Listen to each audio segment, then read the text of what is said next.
Oui, bonjour à tous. Bienvenue à cette troisième session sur la peste porcine africaine. Donc, la troisième session va discuter plus de prévention et préparation. C'est la troisième partie. Donc, cette troisième partie sera encore une fois donnée par Dr. Sonia Lorando. Avant de commencer, quelques...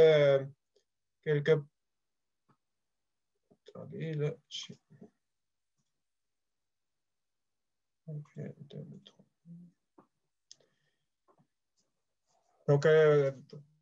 Moi, c'est Christian Klopfenstein. Je travaille au Centre de développement du porc, je suis impliqué dans la gestion des maladies porcines au Québec et au Canada.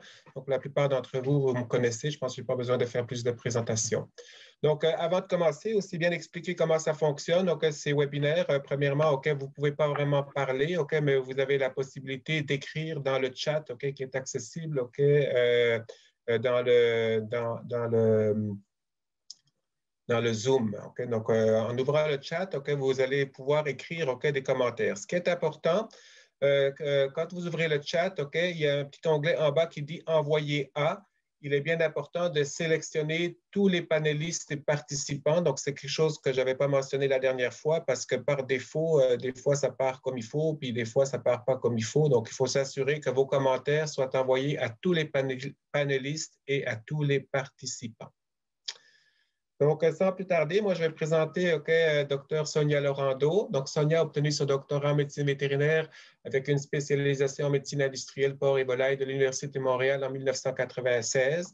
Donc, Sonia était interne à l'époque où moi, je travaillais sur mon doctorat. Donc, elle est à l'emploi de l'Agence canadienne d'inspection des aliments depuis plus de 20 ans, puis elle s'occupe actuellement des fonctions de spécialiste vétérinaire et nationale aux opérations au Centre d'expertise de santé des animaux, contrôle des maladies des animaux terrestres. Donc, ce qui est important de comprendre, c'est que Sonia travaille à l'échelle nationale, donc à l'échelle canadienne. Et Sonia, par le passé, elle travaillait plus au bureau de Québec, donc elle travaillait plus pour le Québec, donc elle a changé un peu son poste, donc actuellement, elle travaille à l'échelle canadienne.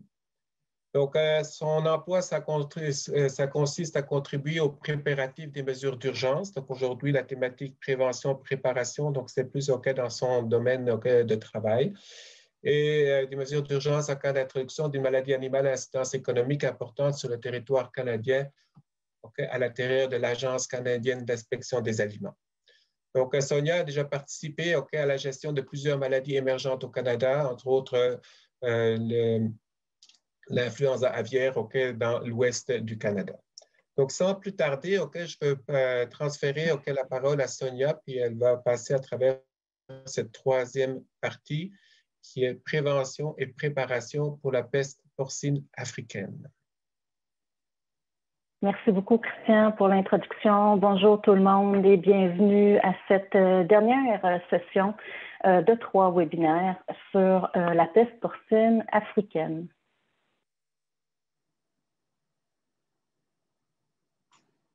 Donc, la présentation d'aujourd'hui vise dans un premier temps à vous donner un aperçu des activités de prévention et de préparation qui sont en cours en lien avec la peste porcine africaine. Puis ensuite, on va faire une revue des rôles des vétérinaires. La présentation d'aujourd'hui va être un peu plus interactive. On a plusieurs sondages qui visent à souligner des points clés à retenir des 3 présentations. Alors, votre participation sera sollicitée. Avant de nous lancer dans les activités de prévention et de préparation, on jugeait important de vous donner un peu de contexte concernant la structure sous laquelle tous les travaux liés à la peste porcine africaine se déroulent maintenant depuis près de 2 ans. Donc, cette structure de gouvernance pour la peste porcine africaine est un projet pilote où la collaboration entre les différents partenaires est mise de l'avant dès le départ pour tout ce qui est prise de décision concernant les priorités de travail, la planification des activités et de leur mise en œuvre. Cette structure est unique et s'inspire du modèle en place pour la gestion des enjeux de santé animale qui est présent en Australie. Donc, en Australie, le Animal Health Australia offre une structure qui permet la prise de décision et le partage des responsabilités entre les différents partenaires.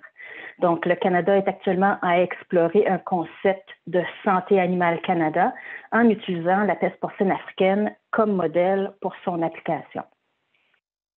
Le Conseil exécutif de gestion, qu'on va voir un petit peu plus en détail là, à la prochaine diapositive, est l'entité responsable de l'élaboration des priorités et de la prise de décision. Il est soutenu par plusieurs groupes de travail techniques divisés sous 4 piliers d'activité du plan d'action pan-canadien. Le pilier numéro 1, qui est la biosécurité rehaussée prévention, ça inclut les groupes de travail sur les porcs sauvages, sur la biosécurité. Le pilier numéro 2, planification des préparatifs, inclut les groupes de travail sur la destruction des animaux, l'élimination des cadavres produits, sous-produits, le groupe de travail sur la surveillance et le contrôle des déplacements. Le pilier maintien de la continuité des opérations inclut des groupes de travail sur l'approvisionnement des porcs, le zonage, la compartimentation et la continuité des opérations. Et le dernier pilier, le 4e pilier, communication coordonnée du risque, contient le groupe de travail, évidemment, sur les communications. Cette diapositive vous montre qui participe au Conseil exécutif de gestion pour la peste porcine africaine. Donc, il y a des représentants du gouvernement du Canada, comme l'Agence canadienne d'inspection des aliments, Agriculture et agroalimentaire Canada et l'Agence des services frontaliers du Canada. On a aussi des participations des provinces où la production porcine est la plus importante. Donc, on a la participation de la province du Manitoba, de l'Ontario et du Québec. Aussi de l'industrie, ceux qui participent au Conseil exécutif de gestion sont le Conseil des viandes du Canada et le Conseil canadien du porc. On a aussi le Conseil national sur la santé et le bien-être des animaux d'élevage. C'est maintenant ce Conseil national sur la santé et le bien-être des animaux d'élevage qui a pris la relève du leadership du Conseil de gestion avec du soutien financier et en nature là, des collaborateurs fédéraux, provinciaux, territoriaux et de l'industrie. Du soutien est également offert aux besoins au Conseil de gestion dans l'atteinte de ces objectifs par les vétérinaires en chef provinciaux, la CMV, les organisations de la faune et d'autres organisations. Tel que j'ai mentionné à la diapositive précédente, le Conseil de gestion, c'est vraiment l'entité responsable de guider l'implantation des activités sous les 4 piliers. Des activités spécifiques de prévention et de préparation seront soulignées là, dans les prochaines diapos, mais on voulait quand même vous mentionner à ce stade-ci quelques succès que nous avons eus jusqu'à maintenant sous chacun des piliers. Au niveau de la prévention, on a contribué là, collectivement au déploiement et à l'augmentation du nombre de chiens détecteurs à différents points d'entrée. On a fait des blitz d'inspection dans des centres de triage de courrier. On a lancé des mises à jour au niveau des normes de biosécurité dans le secteur porcin. On a aussi lancé des groupes de travail sur les porcs envahissants sous la coopérative canadienne de la santé de la faune. Donc, 2 groupes. Il y en a un qui travaille plus sur la stratégie à l'égard des porcs sauvages et d'autres travaillent sur un groupe plus technique. Au niveau de la préparation, on a rehaussé les capacités de diagnostic. On a 5 laboratoires du réseau canadien de surveillance zoosanitaire qui sont maintenant approuvés pour faire des épreuves pour la peste porcine africaine. On a élaboré le plan relatif à un risque spécifique pour la peste porcine africaine, donc la description de nos activités d'intervention sur le terrain, donc tout ce qui a été présenté à la partie 2, donc la semaine dernière, la présentation de la semaine dernière. Donc, toutes ces activités d'intervention-là se retrouvent dans un plan qui a été élaboré au cours des 2 dernières années. Le groupe de travail surveillance a développé des recommandations en ce qui a trait à la surveillance et on a implanté une première activité. Collectivement, on s'est beaucoup impliqué aussi avec des partenaires à l'international, que ce soit l'OIE, le Global Framework for Terrestrial Animal Diseases. On a participé à des forums sur la PPA à Ottawa, à Mexico et bientôt, on va participer à celui des États-Unis. On a aussi fait des avancements dans le développement de tests rapides de détection sur place.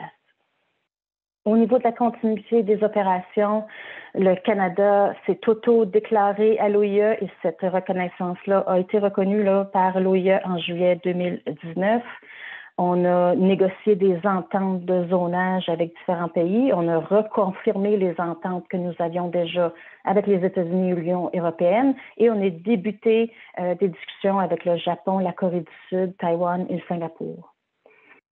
Il y a eu lancement de 2 groupes de travail industrie-gouvernement pour la compartimentation. Il y en a un qui est plus sur les normes et l'autre sur le framework, sur le cadre. Et il y a aussi eu du support financier et technique pour le développement des lignes directrices de l'OIE à l'égard de la compartimentation en cas de peste porcine africaine. Au niveau des communications, il y a eu beaucoup de sensibilisation à l'égard des risques via une stratégie de communication agressive pour la peste porcine africaine. Les compagnies aériennes ont été contactées pour la livraison de messages en cours de vol. Il y a eu le développement d'un plan de communication d'urgence complet et collaboration avec l'industrie pour le développement de messages pour les détaillants et les transformateurs. Donc, en résumé, beaucoup de travail d'accompli est toujours en cours. Maintenant, regardons plus en détail certains éléments liés à la prévention et à la préparation.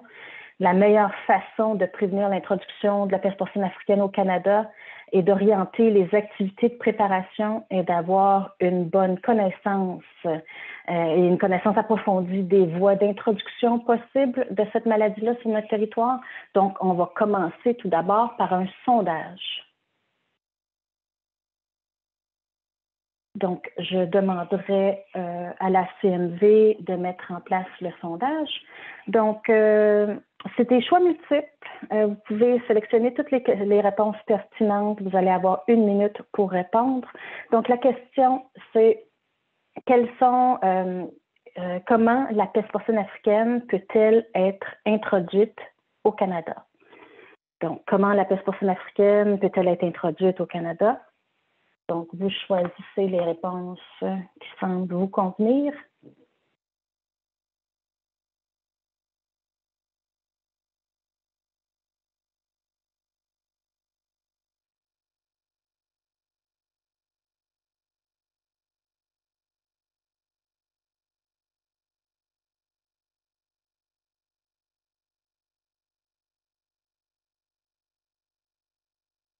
On va pouvoir regarder ensemble les résultats du sondage.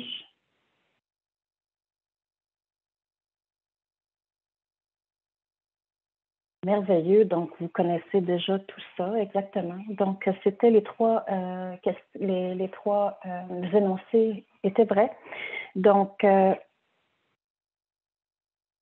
les principaux risques d'introduction de la peste porcine au Canada sont les voyageurs internationaux, donc des personnes telles que des travailleurs agricoles, des étudiants participant à des programmes d'échange ou des chasseurs qui ont voyagé dans des pays touchés par la PPA pourraient ramener des vêtements ou de l'équipement contaminé ou encore des produits de port illégaux qui pourraient entrer en contact avec des ports sensibles.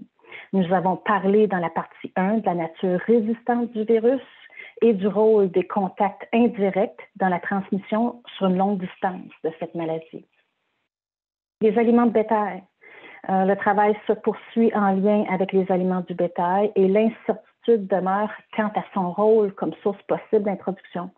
Certains contrôles ont déjà été mis en place par le Canada pour atténuer l'introduction par les ingrédients les plus à risque, c'est-à-dire les céréales, les oléagineux et leurs tourteaux associés. Au-delà de ces mesures préventives déjà établies, le risque d'introduction par les aliments du bétail est inconnu. En ce qui concerne les suppléments, ceux-ci sont fabriqués dans des usines reconnues comme ayant des programmes d'assurance qualité et les produits sont hautement transformés. Ces produits ne sont pas considérés à risque et ne sont pas visés par les nouvelles restrictions mises en place pour les aliments du bétail. Une fois la peste porcine africaine introduite ou confirmée au Canada, les facteurs qui vont contribuer à sa propagation sont l'absence de normes et d'applications rigoureuses de biosécurité à la ferme. Pour ce qui est des producteurs à petite échelle, les élevages biologiques et les propriétaires de porcs de compagnie, Ces groupes sont les plus susceptibles d'être touchés par une introduction initiale, car ils n'ont généralement pas les mêmes normes de biosécurité que le secteur commercial. De plus, ces groupes sont davantage susceptibles de nourrir leurs animaux avec des déchets alimentaires qui peuvent contenir de la viande ou avoir été en contact avec de la viande. Un petit rappel que la PPA peut survivre plusieurs mois dans des produits de porc frais, congelés, partiellement cuits et transformés. L'alimentation des porcs avec des déchets alimentaires contaminés par le virus est un mode d'introduction PPA qui a été observé à plusieurs reprises par le passé dans plusieurs pays. Puis bien qu'on mette de l'emphase ici là, pour les producteurs à petite échelle, ils sont identifiés comme étant à risque, mais le secteur commercial, on tient à mentionner qu'il pourrait quand même être à risque si la PPA devait s'introduire via des aliments du bétail. Il y a aussi un risque de propagation via des contacts avec les porcs sauvages. Je rappelle que la PPA peut se propager directement de porcs malades à des porcs en santé via des contacts avec le sang, les tissus, les sécrétions et les excrétions des porcs contaminés. Donc, la propagation peut se faire des porcs sauvages vers les porcs domestiques ou des porcs domestiques vers les porcs sauvages. Une fois la maladie présente dans les populations sauvages, le contrôle et l'éradication deviennent beaucoup plus difficiles. Donc, surtout ici, le message clé à retenir, c'est que pour cette maladie, tous ces risques peuvent être atténués par des normes et des pratiques rigoureuses de biosécurité à la ferme et dans l'industrie. Maintenant que nous avons passé en revue les principales voies d'introduction et de propagation de la PPA au Canada, nous allons présenter certaines des activités de prévention et de préparation que l'Agence a rehaussées et ou a mises en place depuis les dernières années. Tout d'abord, il est important de savoir que le Canada a déjà en place des mesures rigoureuses de contrôle des importations, que ce soit au niveau des porcs vivants, produits, sous-produits, et qu'il y a une interdiction de nourrir les porcs avec de la viande, sauf si ceux-ci font partie d'un aliment de bétail enregistré, et l'interdiction de nourrir les porcs avec des déchets importés. Tel que déjà discuté, il est important que les vétérinaires informent leurs clients de cette interdiction d'alimenter les porcs avec des produits de viande. Nous avons déjà discuté dans les parties 1 et 2 de l'importance du rôle du vétérinaire dans le partage de ces renseignements avec leur clientèle. Il y a de nombreuses campagnes de sensibilisation du public par l'Agence, les autorités provinciales et de l'industrie à l'égard de la peste porcine africaine. Les organisations de l'industrie et les autorités provinciales ont également travaillé aux campagnes de sensibilisation de plusieurs groupes de travail comme le Conseil canadien du porc et l'Ontario Swine Health. Également, afin de rehausser les contrôles à l'importation existants, le Canada a déclaré des zones de contrôle secondaires à des ports d'entrée maritime pour certains ingrédients des aliments de bétail. Il s'agit là d'une des mesures de prévention mises en place par le Canada pour prévenir l'introduction de la PPA, particulièrement via les aliments du bétail. Ces dispositions visent les ingrédients du bétail qui proviennent de pays qui signalent actuellement des éclosions de PPA ou qui ont signalé un cas actif durant les 5 dernières années. Un permis d'importation livré par le centre d'administration de l'Agence est obligatoire en vue d'importer des ingrédients d'aliments précis d'origine végétale provenant de pays d'intérêt et destinés à tous les usages, sauf à la consommation humaine. Pour ce qui est de l'importation d'ingrédients ayant comme usage final la consommation humaine, des discussions sont en cours sur les façons de sensibiliser l'industrie au risque de contourner les aliments destinés aux humains vers les populations animales. Les conditions précises à respecter pour l'importation de ces ingrédients-là seront listées sur le permis d'importation et les ports maritimes internationaux qui sont visés par la déclaration de zones de contrôle secondaire sont les ports de Toronto, Vancouver, Prince Rupert, Montréal, Québec et Halifax. Donc, on a des données qui démontrent que ce sont dans ces 6 ports-là où la majorité des produits d'intérêt entrent au Canada. Et tel que déjà mentionné là, dans les premières diapositives, il y a de nombreux groupes de travail collaboratifs entre gouvernement et industrie qui ont été créés pour traiter de sujets importants tels que la préparation à la destruction et à l'élimination et aussi le contrôle des déplacements.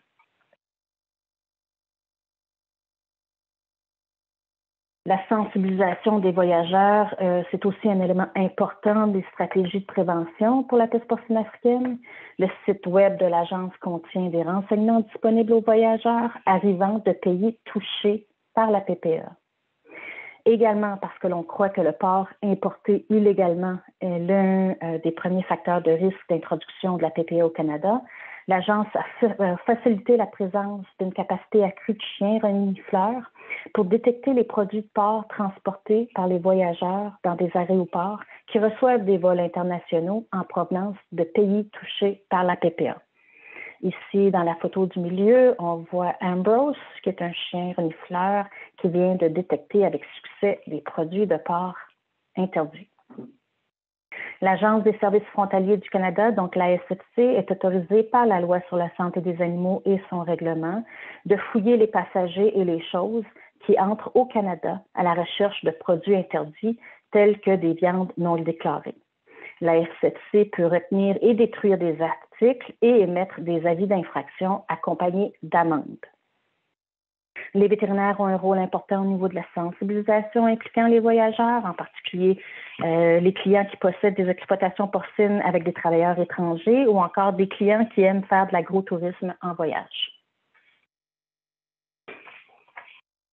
Et nous continuons le survol des activités de préparation de l'Agence pour la PPA. Donc, on a mentionné la rédaction du plan et de procédures d'intervention contre la peste porcine africaine.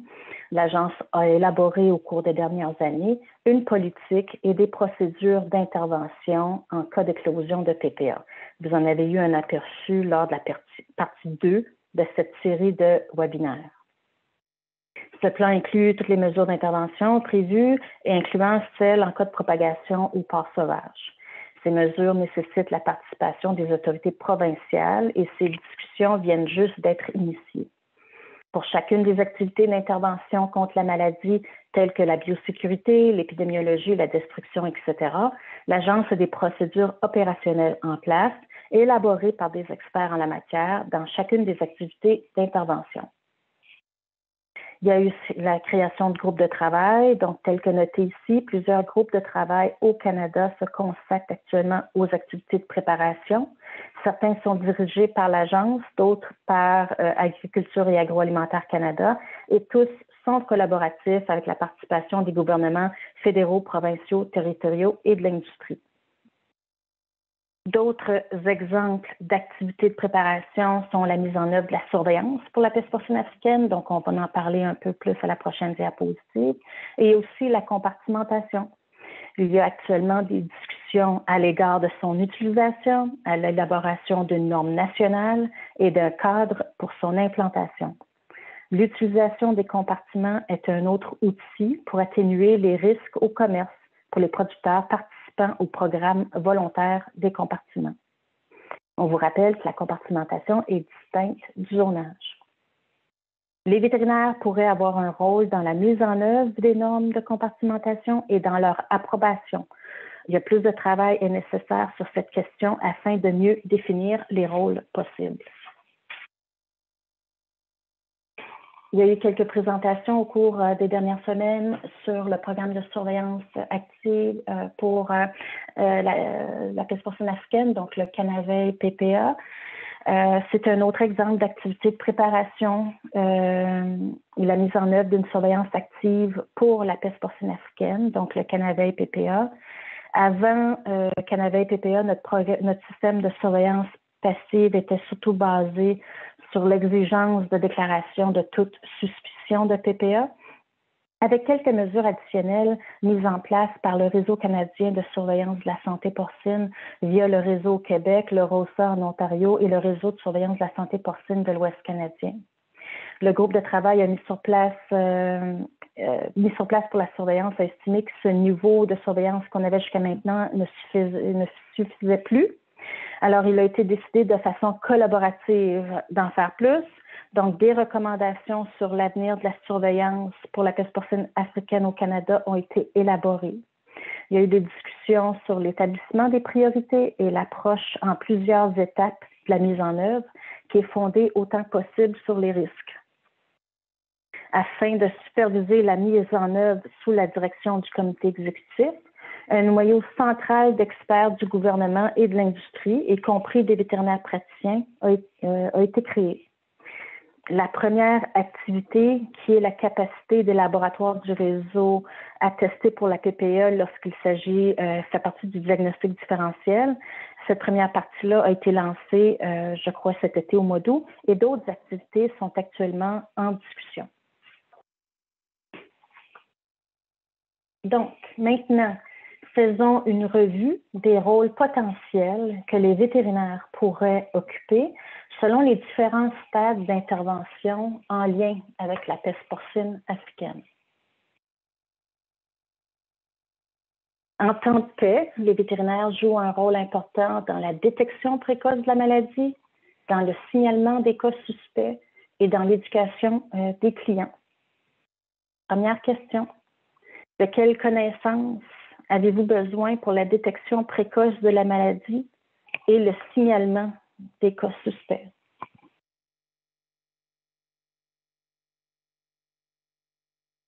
Donc, dans le cadre de ces fonctions-là, les vétérinaires qui offrent des services aux clients qui est le départ devraient connaître les signes cliniques associés à la maladie quand il y a lieu de croire qu'il ne s'agit pas d'une maladie endémique.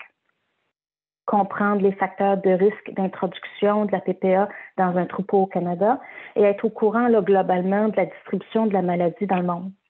Savoir avec qui communiquer en cas de soupçon d'une maladie animale exotique. Les vétérinaires jouent un rôle critique dans la détection précoce de la maladie en effectuant de la surveillance passive et maintenant active via le Canaveil PPA et en relayant à l'agence leurs soupçons relatifs à une maladie animale exotique. Deuxième question, en quoi consiste l'éducation des clients? Donc, la relation vétérinaire-client crée l'opportunité pour le transfert de connaissances aux clients éleveurs de porc. Les vétérinaires peuvent fournir à leurs clients des renseignements sur les signes cliniques de la maladie, sur comment atténuer les risques d'introduction de la maladie dans leur élevage. Ils peuvent faire la promotion des mesures de biosécurité strictes, discuter de la planification d'urgence à la ferme afin d'encourager les clients à penser à la façon dont ils peuvent prévenir la peste porcine africaine et de s'y préparer. Donc, comment faire une autoquarantaine, comment bloquer les entrées, comment suspendre les services, quels services sont non essentiels qui peuvent attendre pendant la période là, de soupçon de maladie. Ils peuvent aussi, les vétérinaires, participer dans des projets de surveillance pour les petites exploitations et les porcs de compagnie, si vous avez comme client ces propriétaires. Certaines provinces ont des initiatives en cours pour ces types d'élevage et on va vous offrir plus de ressources là, dans la section ressources à la fin de cette présentation-ci. En plus de ce qui a été discuté à la diapositive précédente, il est important que les vétérinaires participent au Canaveil, donc ils occupent un rôle dans la surveillance en temps de paix pour prélever des échantillons lorsque la PPA n'est pas soupçonnée, mais pourrait être dans la liste des diagnostics différentiels. C'est aussi important que les vétérinaires occupent un rôle dans la vérification de la norme de compartimentation pour la PPA et comme j'ai déjà mentionné, ce travail-là est en cours d'élaboration. Il est important de noter que les vétérinaires sont présents lors des discussions concernant à la fois la surveillance et la compartimentation afin de s'assurer que leurs perspectives soient incluses dès le début dans la planification de la mise en œuvre.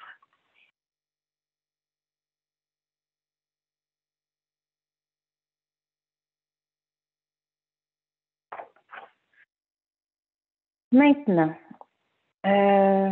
on va faire un petit sondage. Vous avez...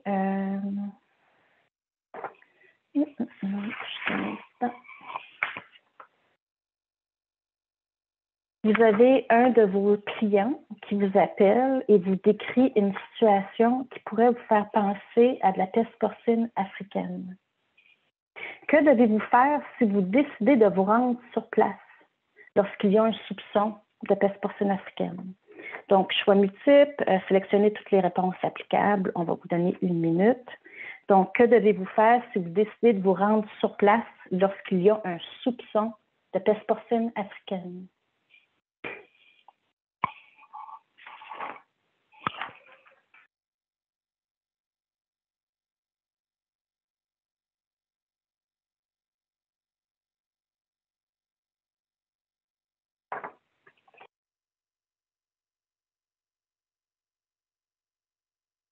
Donc, on peut peut-être commencer à afficher les résultats. Merveilleux, vous êtes des vrais champions. Donc, les réponses, c'était A, B et D. Donc, l'agence recommande que les vétérinaires praticiens se rendent sur place lors de ce type d'appel-là pour évaluer la situation. Ça nous aide beaucoup. Donc, si vous vous rendez sur place, c'est important d'appliquer des mesures de biosécurité rigoureuses au moment d'entrer sur le site de la ferme. Donc, ça commence dès où vous choisissez de stationner votre véhicule. Ça implique de limiter l'entrée de matériel dans la ferme. Ça peut aussi impliquer de se vêtir de multiples couches et d'avoir des vêtements de rechange dans le véhicule. C'est important lors de votre visite de documenter et de chiffrer vos observations. C'est important de nous relayer un pourcentage de morbidité, un pourcentage de mortalité. Et dans certaines de ces situations-là, peut-être sortir le thermomètre et prendre des températures. Donc, pour vraiment documenter des données objectives s'il y a de la fièvre ou pas. Si vous avez des soupçons, avisez l'agence. Si ce n'est pas déjà fait, entrez le numéro de téléphone du bureau de district dans votre cellulaire. C'est important vous pouvez soit demeurer sur place pour apporter de l'aide à l'éleveur, et à l'agence, c'est ce qu'on recommande. Ou si vous devez absolument partir, vous ne pouvez pas attendre qu'on arrive. C'est très important d'appliquer des principes de bioconfinement rigoureux à la sortie, à la fois pour vous-même, pour votre véhicule et pour tout l'équipement. C'est important aussi d'annuler, de reporter les visites prévues à d'autres lieux d'élevage de porcs afin d'éviter tout contact avec d'autres porcs en attendant que de plus amples renseignements sur la situation aient été obtenus. On ne voudrait pas être obligé de placer des restrictions de déplacement sur des élevages que vous auriez visités par la suite et pour lesquels vous auriez peut-être agi comme vecteur mécanique. Donc, maintenant, si on poursuit notre scénario et notre sondage, maintenant vous avez décidé de demeurer sur place pendant l'enquête initiale de l'agence. Donc, on va demander à la CNV de mettre le sondage. Donc, encore une fois, vous sélectionnez toutes les réponses applicables.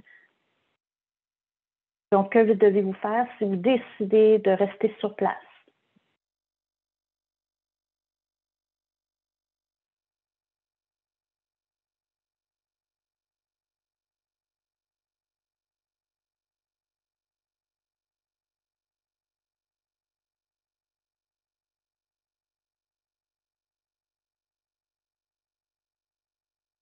On peut peut-être regarder ensemble les réponses.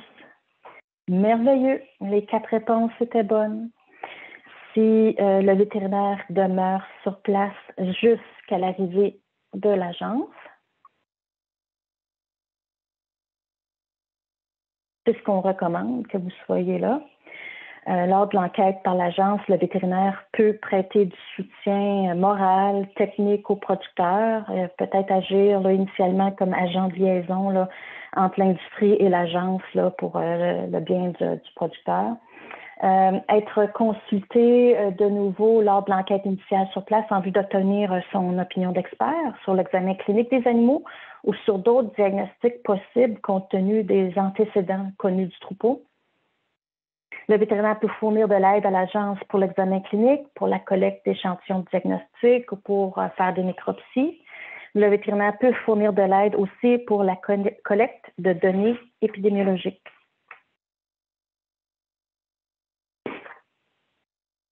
Avant d'être autorisé à quitter le lieu, le vétérinaire devra suivre les mesures de biosécurité appropriées. Il est donc important que le vétérinaire respecte les consignes de l'agence en ce qui touche à l'application des principes de bioconfinement pour les maladies hautement contagieuses. Donc, l'enfilage et le retrait de l'équipement de protection individuelle, le zonage sur place, la sortie du personnel, des échantillons, de l'équipement et des véhicules.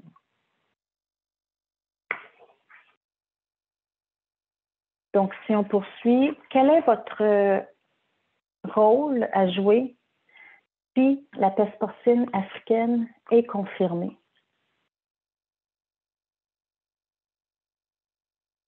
Donc, si la peste porcine africaine est confirmée dans l'élevage, vous pouvez continuer de prêter du soutien, bien sûr, moral et technique aux producteurs si c'est votre client. Encore une fois, il y a une possibilité d'agir à titre d'agent de liaison avec l'industrie entre le producteur et l'agence pour les activités d'éradication. Ou si c'est votre client et vous décidez de participer aux activités régionales après une période de retrait, selon les mesures de biosécurité appliquées absolument à peu près de 72 heures, vous pouvez participer aux activités d'intervention ailleurs dans la région. Donc, ça consisterait à faire des examens cliniques, à prélever des échantillons pour le diagnostic et de participer aux activités de surveillance de la zone. De nombreux vétérinaires continueront de fournir des services selon leurs pratiques habituelles aux clients, aux lieux qui ne sont pas touchés directement dans l'éclosion de la maladie. L'agence pourrait demander aux vétérinaires de participer à la prise d'échantillons diagnostiques pour la surveillance et la prise d'échantillons pour autoriser des déplacements si c'est applicable à ce stade-là de la crise, donc des épreuves préalables au déplacement. Les vétérinaires qui travaillent dans une zone de contrôle primaire pourraient voir entraver leur capacité à desservir des clients hors de la zone de contrôle primaire. Les vétérinaires d'une même entreprise pourraient être contraints de choisir entre desservir la zone de contrôle primaire ou la zone indemne. Dans le cas des éclosions passées de maladies animales exotiques, l'agence a embauché des vétérinaires en sous-traitance pour la prise d'échantillons pour la surveillance. Donc, on prévoit que ça serait similaire pour la PPA et aussi pour appuyer les enquêtes épidémiologiques de terrain si ces vétérinaires ont une formation en épidémiologie.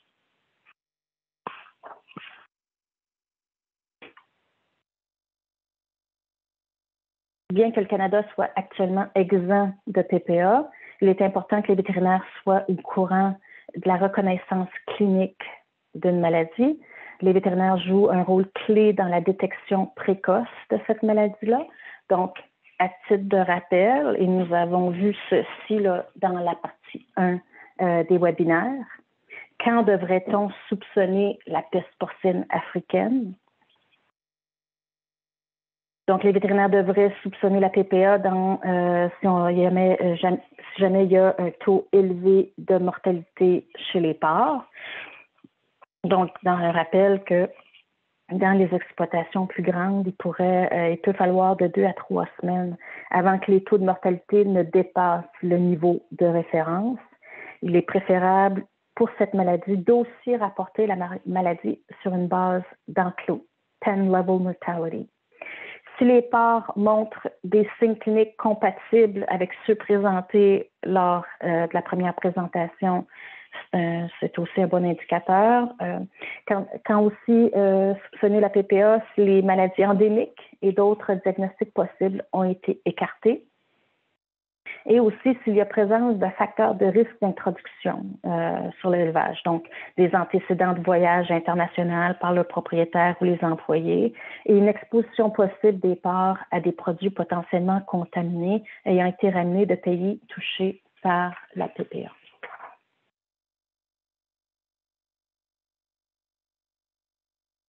Une des choses que nous voulions accomplir via cette série de webinaires, c'était de vous donner des ressources en ce qui concerne la peste porcine africaine et les maladies animales exotiques.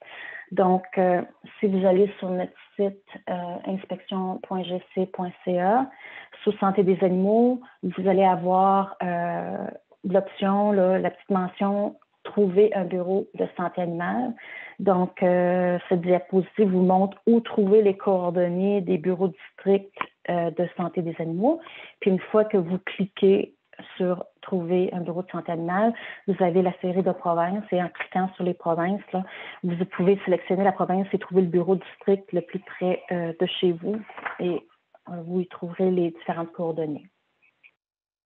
On a aussi sur notre site Internet une section qui explique le rôle que joue le vétérinaire de pratique privée dans le diagnostic des maladies animales exotiques.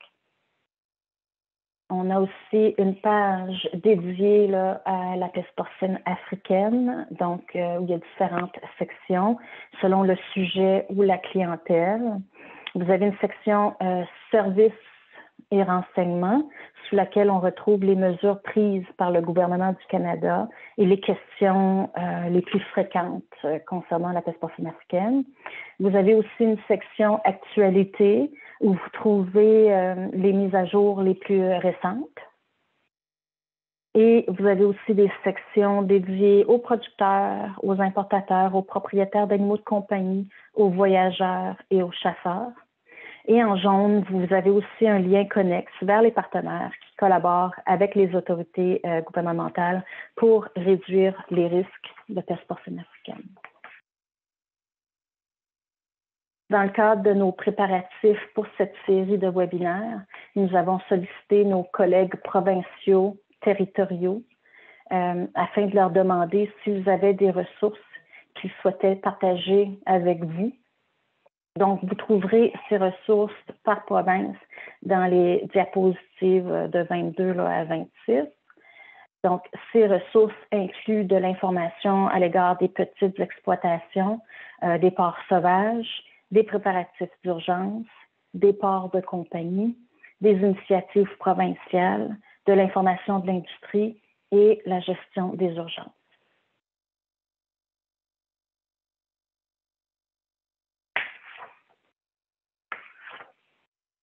Ça nous amène à la fin de cette série formelle de présentations.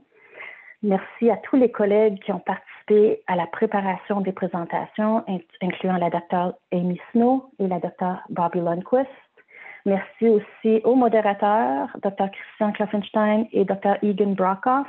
Merci à l'ACMV et à vous tous surtout d'avoir pris le temps de participer à ces webinaires. L'introduction de la peste porcine africaine sur le territoire canadien demeure un enjeu que nous prenons très au sérieux et que nous pensons être en mesure de limiter en augmentant notre capacité de détection. Donc, merci à tous de participer à ces efforts. Christian, je te retourne le micro. Eh bien, merci beaucoup, Sonia, pour cette troisième session d'information.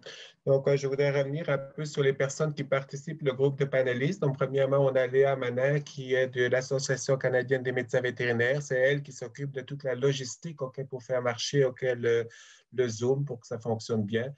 Et donc, un merci à Léa.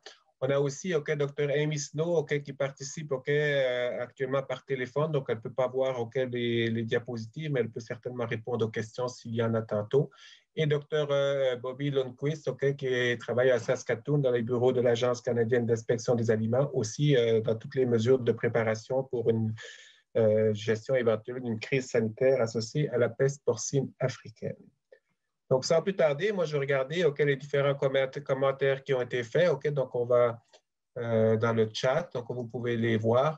Normalement, si on a bien procédé cette fois ici, tout le monde peut voir les questions qui ont été posées. Donc, j'ai posé certaines questions, mais je vais commencer par poser les questions des autres partenaires. Pour m'assurer. Donc, une des questions qui revient régulièrement, puis vous l'avez vu dans le chat, c'est est-ce qu'on a accès à ces présentations? Donc, lors des 2 premières sessions, on nous a mentionné que ça serait disponible sur le site web de l'Association canadienne des médecins vétérinaires. Puis là, vous allez dans le chat et puis vous avez un accès qui vous dit où ces vidéos seront disponibles. Donc, ça a été communiqué tantôt par Léa Manin.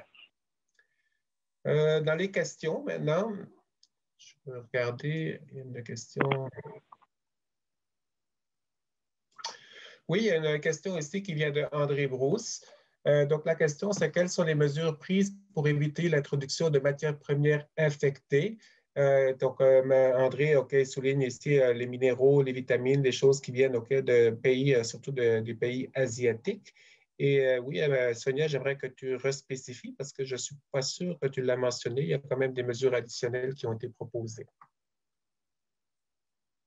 Je vais demander à Amy Snow, mais moi, ce que j'avais eu comme information, c'est que pour ces suppléments-là, qui proviennent d'usines où il y a des programmes d'assurance qualité et c'est des produits hautement transformés. Donc, quand ils ont regardé les conditions dans lesquelles ces produits-là sont faits, ça a été jugé qu'il n'y avait pas de mesures supplémentaires à prendre pour ces suppléments-là. Amy, could you say a few words in regards to the minerals and supplements, please? Sure, Sonia, can you hear me all right? Yes, the sound is quite good. Thank you. Okay, great. So in terms of vitamins and mineral supplements, they are synthetically produced in industrial areas, and they are also produced by large multinational companies that are subject to quite significant oversight. So when we were looking at the various non-animal origin or plant-based feed ingredients, it was determined that they were at a comparatively lower risk of being a risk for ASF introduction. So they have not been included in our restrictions in relation to plant-based feeds. Donc, Dr. Amy Snow mentionne que ces ingrédients-là, puisqu'ils sont hautement transformés, produits de façon industrielle dans des usines là, qui a déjà beaucoup de supervision sur place sur le procédé de fabrication, ça a été jugé que, comparativement à d'autres produits, ils étaient moins à risque. Donc, ils n'ont pas été visés par les restrictions supplémentaires que nous avons imposées à d'autres ingrédients pour les aliments de bétail. Je ne sais pas si ça répond bien à la question d'André. Sonia, je dirais qu'il faudrait ajouter quand même parce que pour certains ingrédients, on a imposé, je pense, une période de quarantaine supplémentaire. Donc là, je ne me souviens plus exactement c'est lesquels. Est-ce qu'on peut reposer la question à Amy?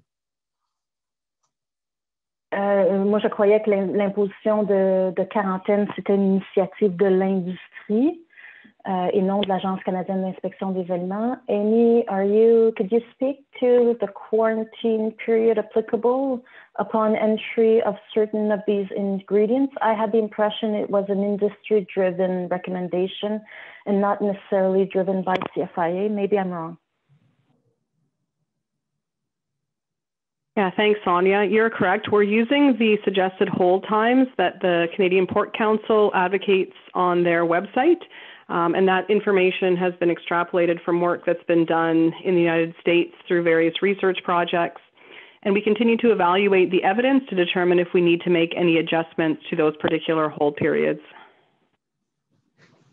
Donc, c'est ça, il y a des périodes de quarantaine là, qui sont appliquées à ces ingrédients-là, dont on s'inspire des normes, des recommandations du Conseil canadien, des entités nationales. Je ne me rappelle pas précisément quelle entité, si c'est le Conseil canadien du porc. Bon, en tout cas, je pense que ça répond à la question parce que même moi, je savais qu'il y avait une certaine période de quarantaine supplémentaire qui était recommandée. Je pensais que c'était une recommandation de l'Agence canadienne d'inspection des aliments. Donc, si j'ai bien compris ce que Amy nous a dit, c'est une recommandation de l'industrie et qui est quand même appliquée par plusieurs des importateurs de ces minéraux-là parce que c'est ce qui a circulé au moins au niveau de la documentation de l'ANAC. Donc, à moins que tu aies quelque chose de plus précis, Sonia, je pense qu'on va passer à une question supplémentaire. Parfait, je pense que ça résume bien. Une autre question qui vient encore d'André Brousse. A-t-on une idée des quantités de viande de porc introduites illégalement par quelle voie aérienne ou maritime? Je vais devoir demander à Amy. Amy, do you know how much pork products are introduced illegally in Canada via airports or via maritime routes? So I don't have that information available to me right now. CBSA, or the Canadian Border Services Agency, would have some statistics on illegally imported materials and seizures that they have performed. The unfortunate thing is that it's not broken down by pork specifically. It would be all under a meat category, so they don't actually determine what type of meat it is. So it could be pork, chicken, beef, other meats. So we have total seizure volumes for meat, but not pork specifically. Oui, c'est ça le petit problématique là, au niveau de l'Agence des services frontaliers. On a des données globales des produits de viande saisis, mais par contre, l'information relative à l'espèce, est-ce que c'est du porc, est-ce que c'est de la volaille, est-ce que c'est des produits de bovins, ça, c'est pas défini quel type de viande il s'agit. Donc, on a, via l'Agence des services frontaliers, un montant global de produits de viande saisis, mais on n'est pas capable de dire précisément ce volume-là qui correspondrait spécifiquement à de la viande porcine. Merci, Sonia. On a une question de Chantal Bessner.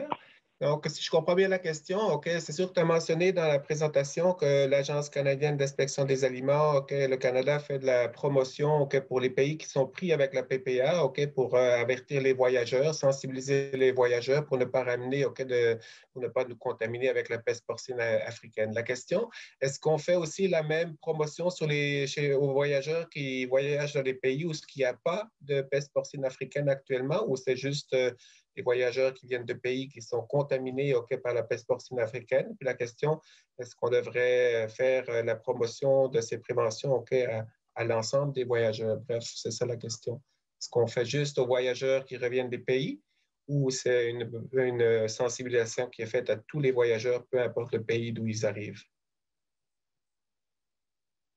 Est-ce qu'elle parle plus des messages sur les vols, en cours de vol? Amy, are you aware if we are only targeting communication activities for travelers, for those travelers that are coming back from countries that have African swine fever? Or do we have other communication initiatives for travelers coming from other countries that don't have African swine fever? Oh, my understanding is that the messaging that's provided is not necessarily targeted to ASF infected countries. So in airports, when all passengers are entering the declaration area, there's signage there warning people of African swine fever.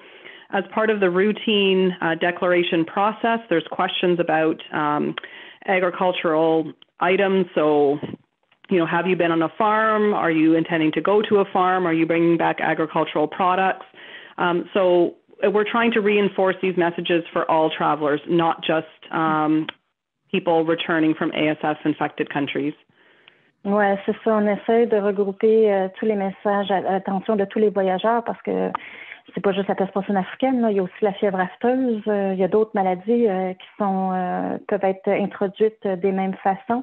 Donc, il y a, oui, à l'arrivée à l'aéroport, il y a des messages visant spécifiquement la peste porcine africaine, mais il y a aussi d'autres messages visant de déclarer tout produit de viande importée. Donc, ça va plus globalement là, que juste la peste porcine africaine, le message aux voyageurs. Moi, j'ai une question complémentaire à cette question-là. Merci, Sonia, pour les informations, mais qui est complémentaire aussi. Est-ce que les voyageurs, quand ils sont dans l'avion, quand ils reviennent d'un pays qui est contaminé par la peste porcine africaine, est-ce qu'ils reçoivent une documentation durant le vol spécifiquement pour la PPA ou pour les maladies en général? Ou c'est plus que la documentation générale? Est-ce que vous avez été sur une ferme et puis ainsi de suite?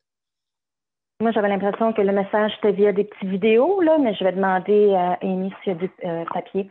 When we mentioned that one of the initiatives, Amy, was to have messaging aboard a flight regarding African swine fever, would that messaging be like via videos on flight, or are there paper documents that are handouts like that are given to the passengers? Would you know? That I don't know. I sort of assumed it was a flight attendant announcement, but I honestly don't know. And I do know that we targeted specific airlines that serviced areas of concern, as opposed to, for example, airlines that might be more domestic in origin.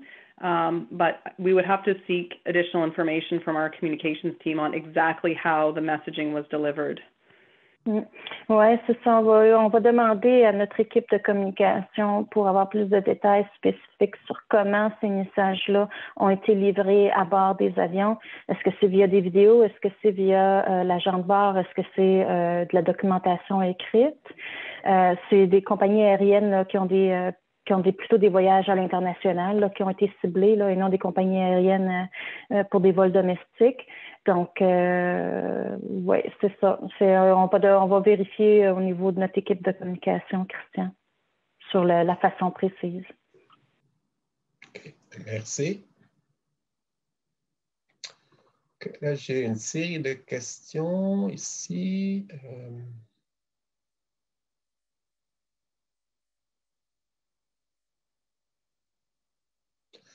Donc, je ne sais pas si c'était une question ou un commentaire. C'est Hélène Massé qui mentionne est-ce qu'il va y avoir de l'aide pour les prises de sang à la ferme. Donc, puis il mentionne que ce serait bienvenu. Mais tu peux spécifier, Sonia, moi, si j'ai bien compris, si jamais il y a une ferme suspecte pour la PPA et l'équipe de l'Agence canadienne d'inspection arrive, c'est l'équipe de l'agence qui prend le leadership pas mal là-dedans. Là. Je ne sais pas exactement, peux-tu spécifier?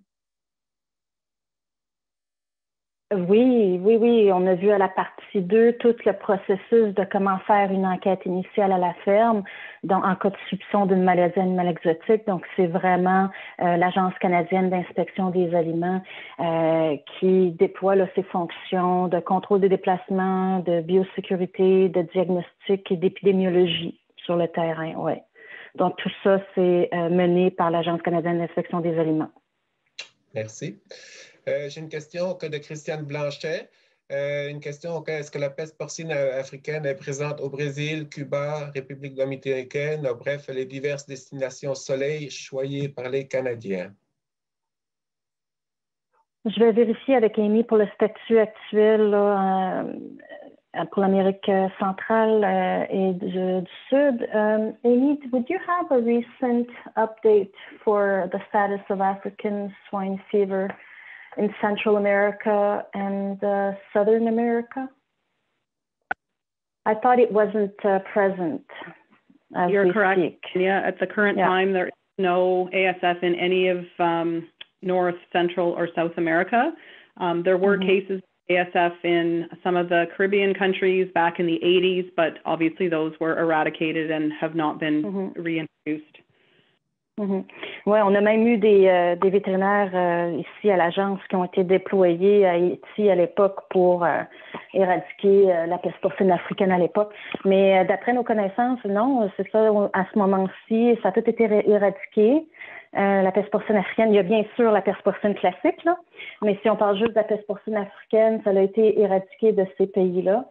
Puis lors d'une conférence du mois d'août avec le GARA, là, il y avait un des chercheurs qui, lui, était inquiet. Là. Il avait l'impression que le prochain continent là, à être atteint de peste porcine africaine serait l'Amérique du Sud. Donc, c'est pas encore rendu. On va se croiser les doigts. Donc, on n'a pas encore de peste porcine sur le continent américain. Peste porcine africaine. Peste porcine africaine, c'est bien important parce que, comme tu as mentionné, il y a de la peste porcine classique dans certains pays, puis là, des fois, on vient un peu mélanger, je m'inclus certainement. Oui, dans toutes ces destinations soleil-là, il y a de la peste porcine classique et les modes de transmission, les petits porcs d'élevage, les saucissons, etc. C'est tous les mêmes modes d'introduction. Donc, il faut faire attention.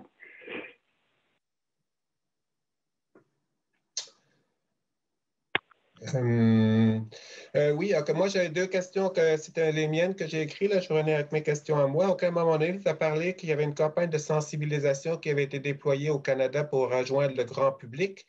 Et si j'ai bien compris, tu as mentionné que la campagne de sensibilisation avait été lancée en Ontario. OK, donc est-ce que j'ai bien compris? Est-ce que ça a été fait en Ontario seulement ou ça a été fait partout au Canada? Je pense que ça a été fait partout au Canada. Est-ce que peux-tu spécifier sur la campagne de sensibilisation du public canadien? Non, il y a eu des grosses campagnes de sensibilisation à tout le public canadien. Cette mention-là, c'était juste pour dire que l'agence avait contribué avec le Conseil canadien du porc et Ontario Animal Health à leur propre campagne de sensibilisation, mais ça demeure qu'il y a eu des campagnes de sensibilisation à l'échelle canadienne au complet, là. Oui. Merci, c'est ce que je pensais aussi, là. Donc, ça, c'est important. Ça, j'ai déjà répondu. Oui, OK. Dans les interventions à la ferme, OK, Sonia, j'aimerais que tu clarifies quand tu dis, OK, un vétérinaire visite une ferme. Donc, dans le processus de travail actuellement, s'il a une suspicion, OK, on lui recommande d'appeler le vétérinaire. Tu nous as bien montré toutes les informations où elles sont disponibles, c'était assez clair. D'après toi, OK, c'est quoi le temps, en combien de temps, OK, entre un avertissement, si on appelle à l'Agence canadienne d'inspection des aliments, puis que l'agence arrive sur place? Si j'ai bien compris, tu l'avais dit la dernière fois, c'est quand même assez rapide. Normalement, c'est le même jour, là. OK, non, bref, combien de temps il faut attendre? C'est quand même, ça devrait être assez rapide. Peux-tu spécifier là-dessus, c'est quoi le délai, comment ça peut fonctionner ou comment ça devrait fonctionner? Oui, non, c'est certain que ça dépend. On reçoit régulièrement toutes sortes d'éléments déclencheurs qui font en sorte qu'on est appelé à aller à la ferme. Donc, c'est sûr qu'il y a différents degrés d'urgence. Mais si un vétérinaire nous appelle et qu'il est spécialisé dans le porc, un vétérinaire praticien porcin nous appelle avec une suspicion de PPA, on en discute au téléphone et on décide d'y aller. Nous, on demande à nos équipes qu'ils soient prêtes à quitter le bureau de district en 1h30. Donc, il faut que ça soit déjà entre l'appel et le moment où l'équipe se déploie. On demande que ça soit fait en 1h30 et moins. C'est certain que, dépendamment de l'équipe sur place et de comment ils ont opérationnalisé leur déploiement, leur plan d'urgence, il y a toujours un vétérinaire qui peut quitter en premier, donc celui qui va faire le travail d'épidémiologie terrain, pour aller rencontrer l'éleveur et commencer dès le départ la continuité du questionnaire d'enquête sur le lieu, lequel. Et pendant ce temps-là, donc le reste de l'équipe, le temps de rassembler tout le matériel diagnostique et rassembler tout le matériel de bioconfinement peut arriver dans un second temps. Mais cette équipe-là, avec le diagnostic, là, avec le matériel de diagnostic, on demande à ce que les équipes, en l'espace d'1h30, soient déployées. Merci, c'est ça que je voulais t'entendre répéter. Merci bien. Donc là, on a plusieurs personnes qui remercient quand même pour cette formation et j'ai une ou deux autres questions encore. Premièrement, Martine Denicourt pose la question, qu'est-ce qui arrive avec la réserve canadienne? Donc, une réserve canadienne qui a été organisée par l'Association canadienne des médecins vétérinaires. Donc, une des questions de Martine, qu'arrive-t-il avec la réserve canadienne? C'est Léa, donc notre collègue de la CMV qui est en ligne, qui a le dossier de la réserve vétérinaire canadienne. Donc, Léa m'expliquait que la CMV continue de prendre les candidatures pour la réserve vétérinaire canadienne. Et ils sont actuellement là en train de faire une certaine recherche là, de financement, est-ce que j'ai compris? Mais c'est certain que la CMV, que la réserve vétérinaire canadienne, elle a été créée pour accélérer le processus d'embauche de vétérinaires pour lesquels on n'a pas déjà d'entente. Donc, c'est pour des vétérinaires à l'extérieur de l'agence et des vétérinaires à l'extérieur de la province parce qu'on a des ententes via les PSUMA avec les provinces, là, des ententes de travail. Donc, c'est pour aller chercher des vétérinaires, accélérer le processus d'embauche.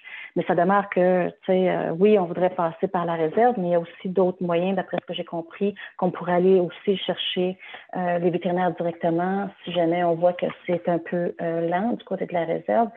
I don't want to put you on the spot, Léa, je ne veux pas te mettre, mais je ne sais pas si tu avais une petite mention rapide à l'égard du statut actuel de la réserve vétérinaire canadienne. Est-ce que j'ai bien répondu à la question que vous continuez à recevoir des candidatures?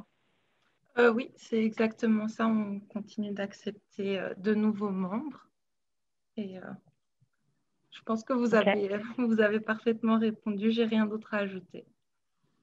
OK. Donc, c'est le statut actuel. Merci. Je voulais pas Merci d'être sorti de l'ombre pour répondre à cette question.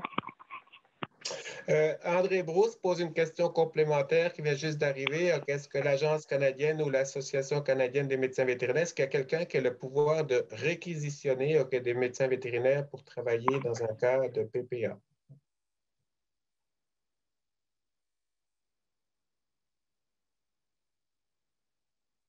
Amy, do we have the power to require private practice veterinarians to come and work for us?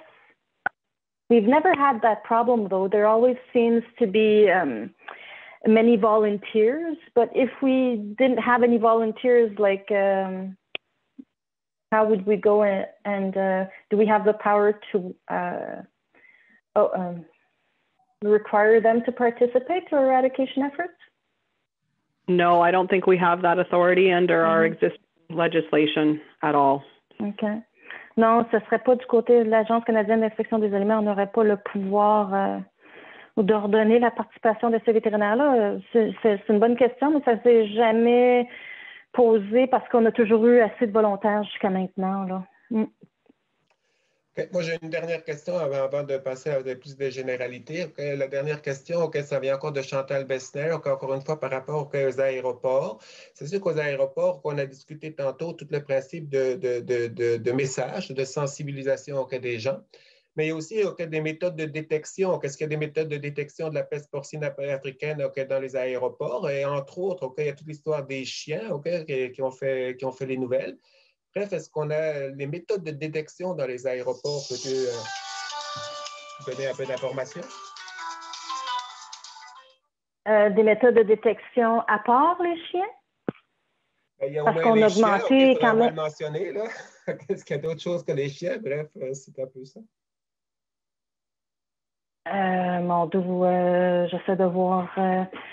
Je connais pas toutes les stratégies de l'Agence des services frontaliers du Canada pour détecter des gens qui pourraient être en train de faire du smuggling de produits de viande importée.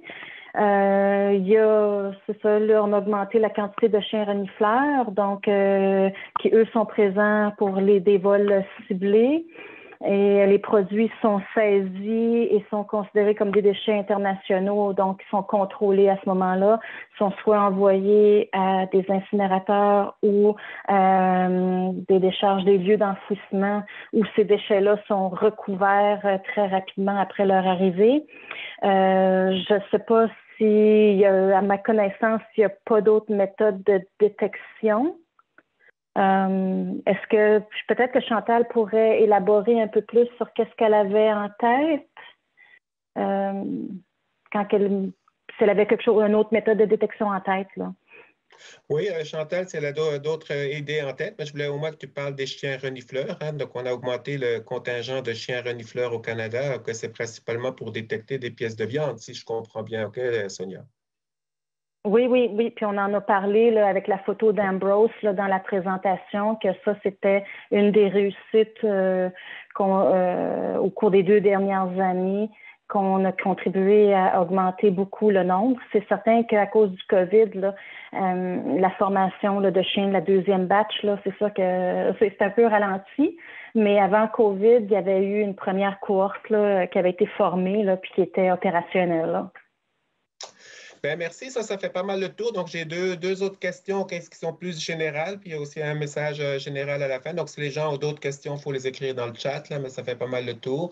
Donc, une des questions qui vient de Geneviève Côté, OK, c'est est-ce que, c'est une question beaucoup plus pour l'Association canadienne des médecins vétérinaires. Bon, premièrement, remercie parce que c'est des webinaires, mais aussi, c'est quoi la question? Ça correspond à combien d'heures de formation reconnues par l'Ordre des médecins vétérinaires? Est-ce qu'on a terminé cette réflexion-là? Je pense que ça avait déjà été discuté, que ça pourrait être reconnu comme formation continue.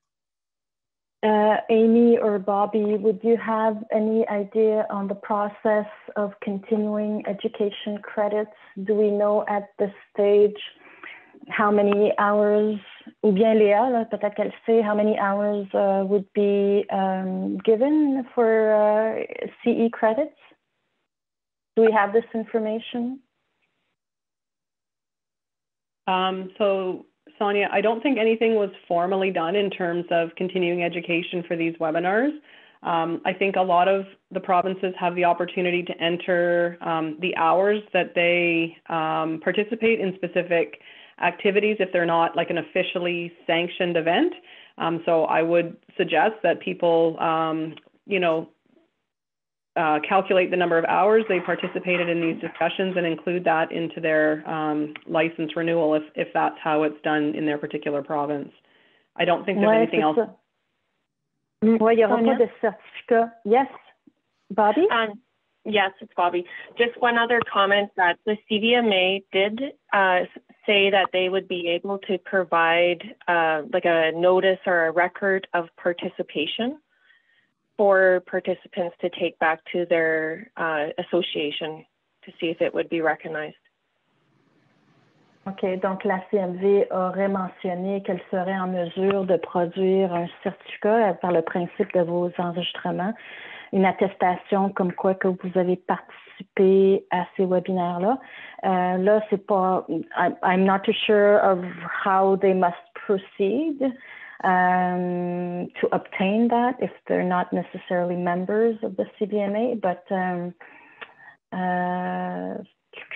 je sais pas, oui, c'est ça, comment procéder, parce que selon les différentes les ordres, vous pouvez soit rentrer de la formation qui a été reconnue ou il y a aussi possibilité d'entrer de la formation là, qui n'est pas nécessairement reconnue. Vous pouvez rentrer les heures de formation à laquelle vous avez participé sans nécessairement que ce soit reconnu de façon officielle. Mais on va devoir vérifier là, comment est-ce que vous pouvez procéder pour... si vous contactez directement l'Agence canadienne, l'Association canadienne des médecins vétérinaires pour avoir cette reconnaissance.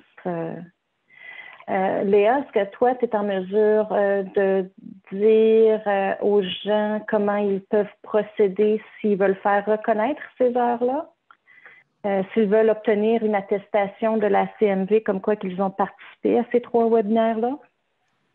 J'ai pas plus d'informations que ça pour le moment, mais je vais mettre mon adresse mail dans le chat et si vous avez besoin de certification, vous pouvez m'envoyer le mail et je m'en occupe. Merveilleux.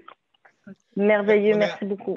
Donc, on a un message dans cet ordre-là, c'est de Mme Mona Blouin, je pense, je ne vois pas le nom complet ici. Elle dit qu'il faut juste faire la demande à l'Ordre des médecins vétérinaires avec le nombre d'heures que vous avez participé, qu'elles sont acceptées. Donc, finalement, on peut rapporter vos heures que vous avez participé à ces webinaires et que ça serait accepté.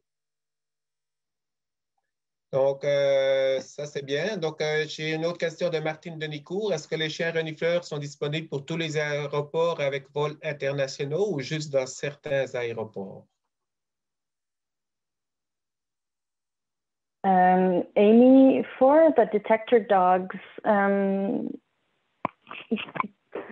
I think their presence is limited to certain airports that have a high traffic of international flights. I can't remember how many airports are targeted, have detector dogs. Could you speak a bit about that? Which airports have detector dogs? We actually don't really have that information because CBSA wants to make sure that people are not making specific choices to avoid detection. So I actually don't know how the detector dogs specifically are employed or deployed, excuse me. But you would imagine that you could anticipate what airports have significant volumes of travelers from overseas. So Vancouver, Toronto, Montreal. I think Halifax is also usually included in the discussion, but we don't have specific information. Oui, c'est ça. Donc, on n'a pas d'informations très spécifiques, très précises à l'égard de la localisation de ces chiens-là.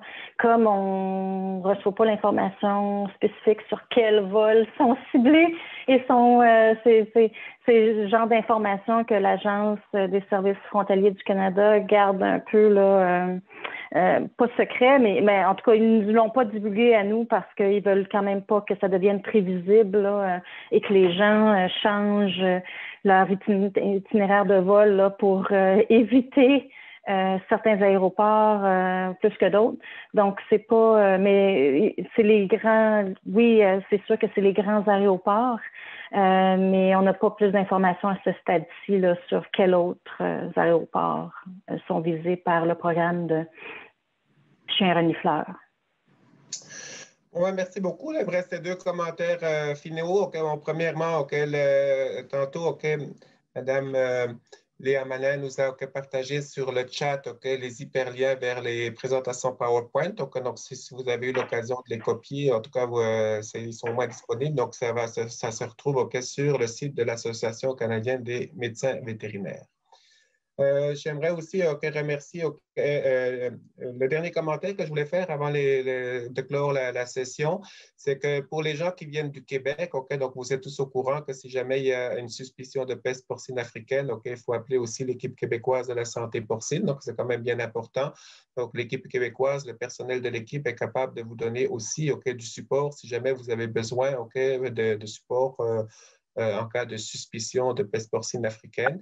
Et je pense que tout le monde sait que c'est l'équipe québécoise qui, au nom de l'industrie, prend le leadership pour collaborer avec l'Agence canadienne d'inspection des aliments.